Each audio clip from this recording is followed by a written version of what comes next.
Saling anak, aalis mo na ako ha. Saan po kayo pupunta, Tay? Lang ako sa bukid sandali. Ah, ganun po ba? Saan naman ang pagsasaka niyo roon, Itay? Ito anak, maayos naman. Ingat po kayo roon, Tay.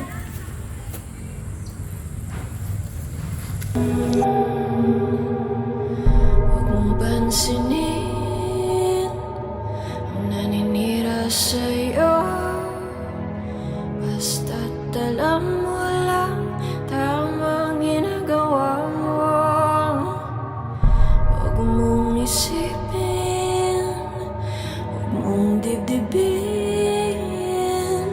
Kung papatulan mo, lalo ka. Hoy, Tata Selo! Oh, magandang umaga ho, Kabesang Tano. Kailangan mo na umalis sa lupain ito. Ano ang ibig niyong sabihin na kailangan namin umalis sa lupain ito? Kailangan mo na umalis sa lupain ito dahil may bago nang magsasaka na papalit sa'yo. Ano bang ginawa ko mali sa inyo at pinapalis kami sa lupain ito? Dinaya ko ba kayo sa partihan ng lupain ito? At di ba ikaw ang may-ari dito sa lupa at ako ay isang tauhan lamang?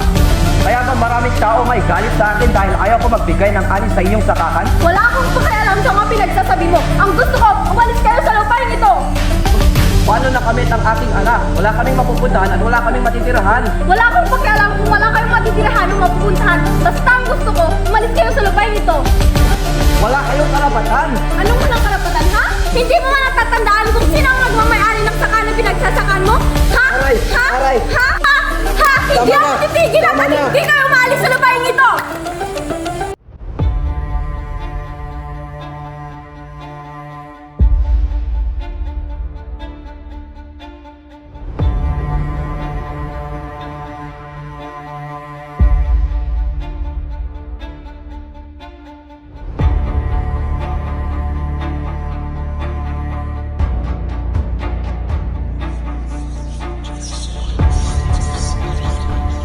Tulang, tulang!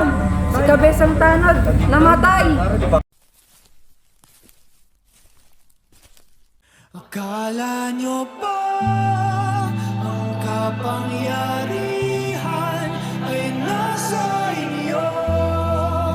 Sino ba kayo?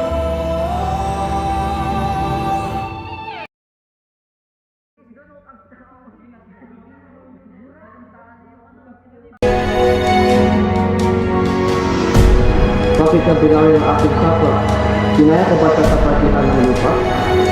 Siya ang may-ari ng lupa at ako ay isang tauhan lamang. Hindi kaya't maraming may ayaw sa akin dahil ayaw kong mamigay ng aking kon sa kanyang sakahan.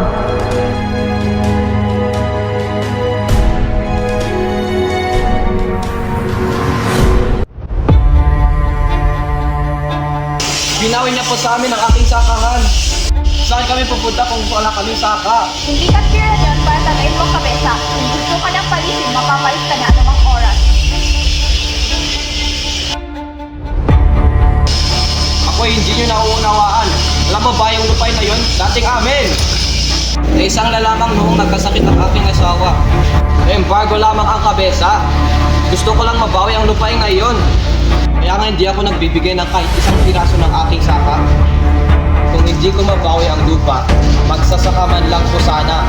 Nakikiusap ako sa kabesa kanina na kung maaari sana, hindi po sana paalisin kami sa lupain ito. Dahil kaya ko pa magsaka. Totoo ako'y matanda na. Ngunit, malakas pa ako. Ngunit, ay, tinungkod ako ng tinungkod. Tignan nyo ho. Tignan nyo ho. Paano ba ito nangyari, Tata Selo? Pinuntahan niya ako sa aking sakahan at pinalis ako at ang pilay. Bagong magsasaka na papapalit sa akin. Kinausap ko, ngunit tinungkod niya ako. Nakiusap ako sapagkat pag wala akong saka, saan ako pupunta? Mabibilang ko niya, Tata Selo. Nyo ba ang kapangyarihan Bakit mo binatay ang kabesa? ay nasa inyo? Sino ba kayo? Magwawagi. Oh, Saling, anak! Tay, At Saling, hindi ka dapat nandito. May sakit ka. O sige, uwi ka na. Pabayaan mo na si tatay. anong ginawa nila sa'yo, Tay? Ilalabas kita dyan, Tay. Huwag kang mag-alala. Bakit tayo managot sa kasalanan ginawa ng kabesang Tanod? Nasa ka ang aking kamay, kaya lumaban ka, anak. Paano hindi tayo lumaban? Tayo inaapi. Walang magagawa ng maliliit na tao katulad natin, anak. Kaya umalis ka na. Sige, anak, mahal kita. Ayoko! Dito lang ako! Anak! Ay, bumalikan kita, Tay! Anak! Balang araw papaliktad din ang mundo. Balang araw maliliit na tao rin ang lalago. At lahat ng namumuno ay luluhod sa bukiran.